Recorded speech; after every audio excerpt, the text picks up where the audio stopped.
We are witnessing today, upon the stage of international events, a unique and troubling phenomenon embodied by the rise of a populist right-wing current led by Donald Trump. One of the most prominent features of this current has manifested in the adoption of unprecedented protectionist economic policies, spearheaded by the imposition of exorbitant tariffs on imports from numerous nations, including traditional allies and economic competitors. These decisions, met with widespread dismay and astonishment, harbor declared objectives that appear at first glance appealing to a segment of the American electorate, such as bringing factories back home and creating jobs. However, a deeper examination reveals the falsehood of these claims and their impracticality, hinting instead at a hidden agenda that serves narrow interests and seeks to reshape the global order according to a unilateral vision.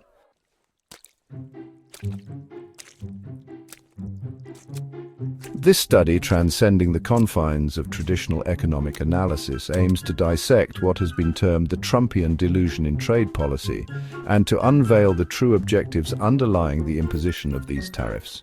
We will analyze these policies in light of prevailing economic realities, with a particular focus on the impossibility of achieving the stated goal of repatriating manufacturing to the United States, given the immense disparity in labor costs and the scarcity of primary resources.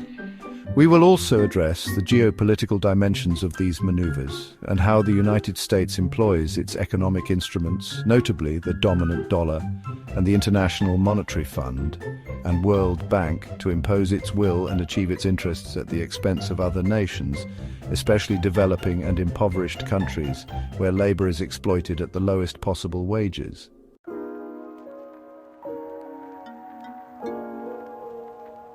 From an Islamic perspective, we will evaluate these policies in light of the principles of economic justice, the sanctity of not exploiting the weak, and the rejection of oppression and aggression. We will draw inspiration from the Holy Quran and the prophetic Sunnah to guide our understanding of these contemporary phenomena and to elucidate their dire consequences, affirming the divine inevitability of the demise of the unjust and the aggressors. We will also endeavor to present an alternative Islamic vision based on cooperation, solidarity, and justice in international economic relations.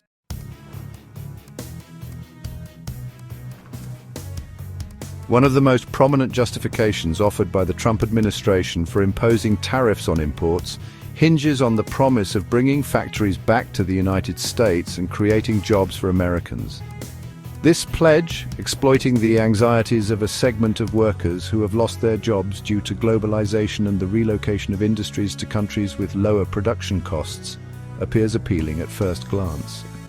However, economic reality reveals the extent of this claim's falsehood and its broad impracticality. The crux of the problem lies in the immense disparity in labor costs between the United States and developing nations. As the initial report indicates, the average daily wage of a worker in Bangladesh, for example, reaches a mere $1 without any guarantees or rights to speak of.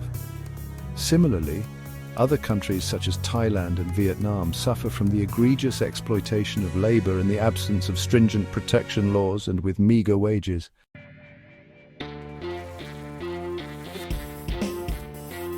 Under these conditions, it becomes practically impossible for American factories, which adhere to labor laws ensuring a minimum wage and providing benefits and rights to workers, to compete with products imported from these countries in terms of price.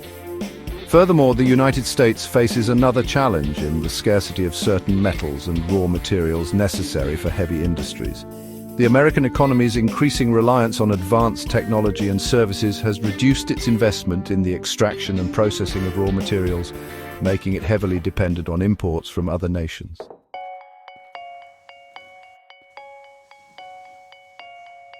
Consequently, even if some factories were to return to the United States, they would still need to import primary materials at costs that could rise due to tariffs, thereby undermining the competitiveness of the final products. The true objective behind these tariffs does not lie in the comprehensive revitalization of American industry, but rather is primarily directed towards containing the economic ascendance of China. China, which has transformed into the world's factory over recent decades, poses a growing challenge to American economic hegemony. By imposing high tariffs on Chinese imports, the Trump administration seeks to pressure Beijing into making concessions in areas such as trade, intellectual property protection, and technology transfer, in addition to attempting to weaken China's ambitious Belt and Road Initiative, which threatens American influence in vast regions of the world.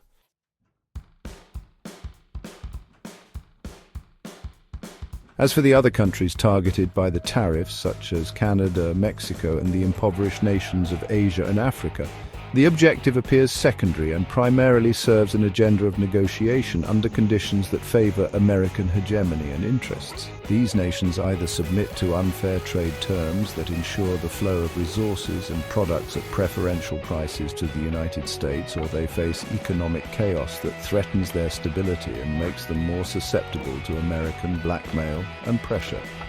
This approach is reminiscent of the policies of colonial powers in the past, which sought to keep colonized nations in a state of economic dependency to ensure the continued flow of wealth and resources.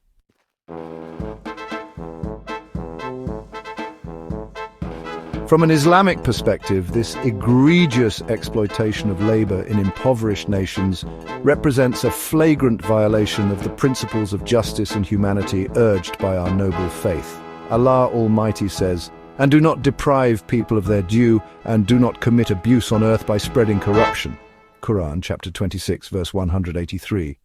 Islam emphasizes the necessity of giving workers their due wages justly and not exploiting their need or weakness.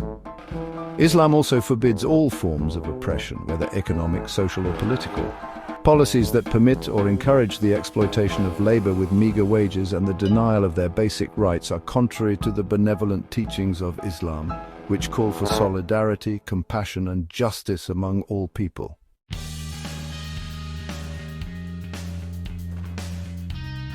To comprehend the profound dimensions of current American trade policies, it is essential to examine the historical trajectory that has enabled the United States to extend its economic and financial influence over the world.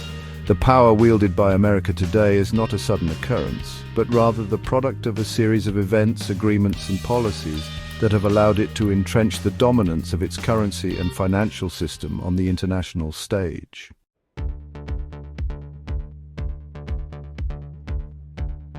This trajectory began with the Bretton Woods Agreement of 1944, which followed World War II and sought to establish a new global financial order.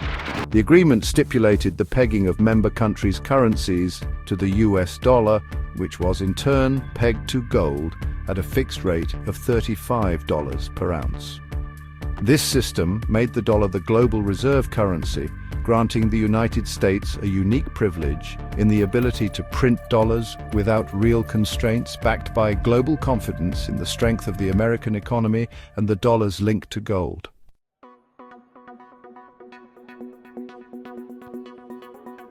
However, this system did not last long. With the expansion of the global economy and the increasing demand for the dollar, the United States realized it could no longer maintain the gold backing for its currency. Thus came the Nixon Shock of 1971, when then US President Richard Nixon unilaterally announced the termination of the dollar's convertibility to gold, effectively ending the Bretton Woods system. This move transformed the dollar into a fiat currency, meaning a currency whose value is derived from the trust people place in it and the strength of the issuing state, rather than from tangible assets like gold.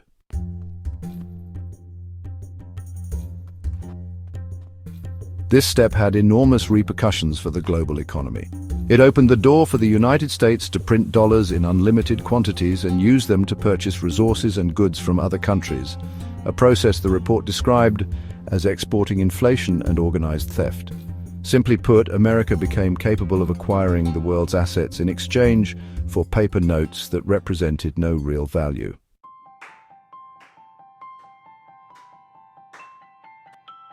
This hegemony was significantly reinforced by the secret agreement between Henry Kissinger and King Faisal in 1973 in the aftermath of the October War and the Arab oil embargo. This agreement stipulated that Saudi Arabia would commit to selling its oil exclusively in US dollars, in exchange for military protection and investments in US Treasury bonds.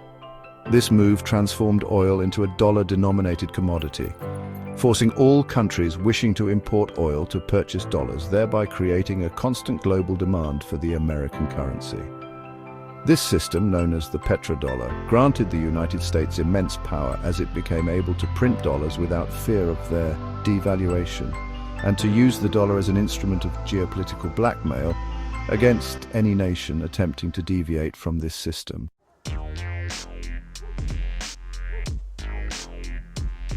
Furthermore, international financial institutions largely controlled by the United States, such as the International Monetary Fund and the World Bank, have played a pivotal role in reinforcing American hegemony by imposing stringent conditions on countries in need of loans or financial assistance. These institutions often compel borrowing nations to adopt liberal economic policies that serve the interests of American corporations and open their markets to American products, thus perpetuating the economic dependence of these countries.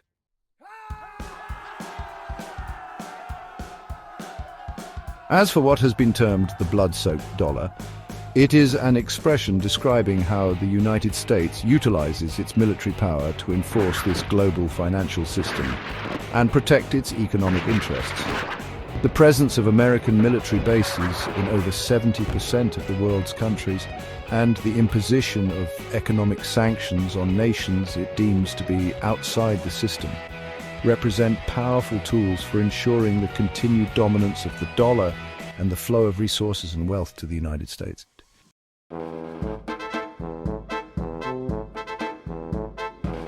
From an Islamic perspective, this financial system built on hegemony and exploitation fundamentally contradicts the principles of justice and balance that Islam advocates in international relations.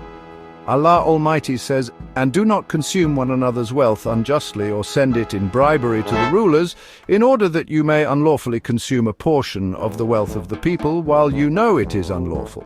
Quran 2:188. Islam forbids the unjust consumption of people's wealth and urges fair economic dealings that are not based on deceit, exploitation, or coercion. A financial system that allows one nation to seize the wealth of the world in exchange for paper notes of no real value and uses force to impose this system is an unjust system sustained at the expense of other peoples.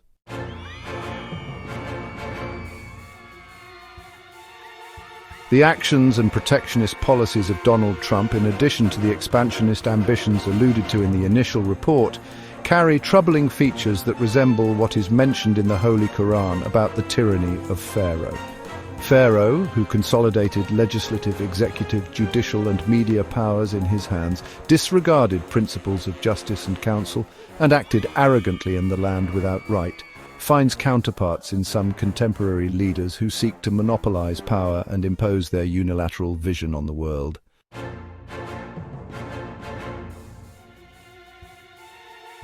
Trump's attempt to annex Greenland and Canada, control the Panama Canal, occupy Gaza, expel its inhabitants, and transform it into a center for gambling and sexual entertainment, if these reports are accurate, represents an embodiment of expansionist colonial ambitions that disregard the rights and sovereignty of peoples. These actions contradict the very principles upon which the United States was founded, which emphasized the separation of powers and the balance between them, or checks and balances, to prevent any individual or entity from monopolizing power and dominating others.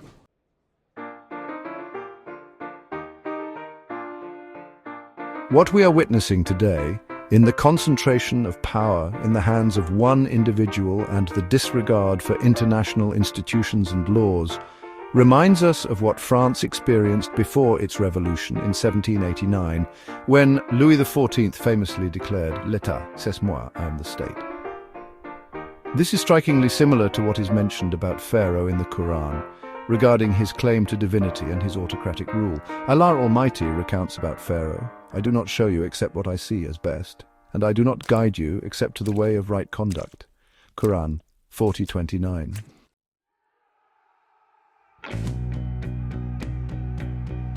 This Trumpian delusion in seeking absolute hegemony and disregarding the rights of others, in addition to adopting economic policies based on usury through the global financial system, and the permissibility of immoralities, as seen in the project to transform Gaza into a center for sexual entertainment, calls to mind the divine precedents concerning past nations that Allah destroyed for their injustice, aggression, and corruption on earth.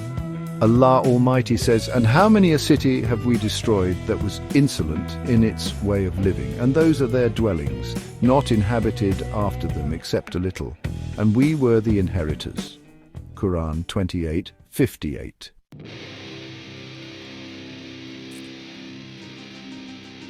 The confirmed inevitability in human history, as decreed by the Holy Quran, is the demise of the unjust and the extinction of states founded on oppression, aggression, and exploitation.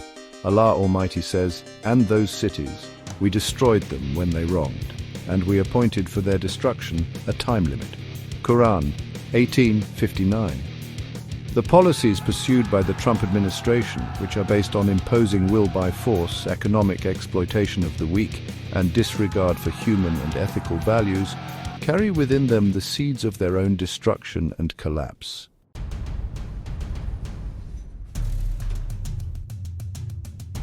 Amidst the turmoil and challenges the world is witnessing, Islam emerges as the religion of truth and reality, offering an alternative global order founded on justice, solidarity, and cooperation among nations and peoples. Islam, which scientifically corroborates the pronouncements of the Prophet Muhammad, peace be upon him, provides us with comprehensive principles and values that regulate all aspects of life, including international, economic, and political relations.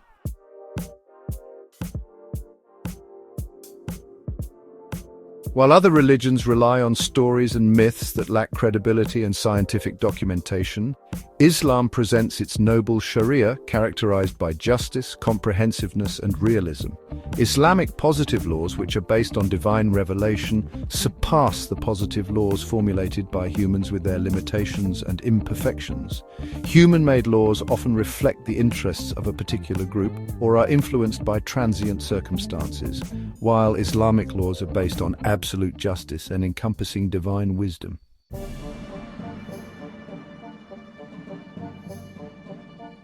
Islam unequivocally prohibits usury, considering it one of the gravest sins due to its devastating effects on the economy and society, leading to the accumulation of wealth in the hands of a few and the exploitation of the poor and needy.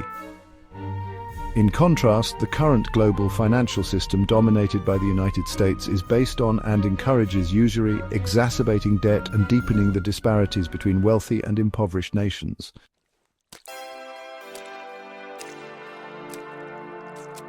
Islam also forbids immoralities and evils, calling for purity, chastity, and good morals in all aspects of life. Conversely, some powers seek to spread moral corruption and decadence in other societies to achieve their own selfish interests.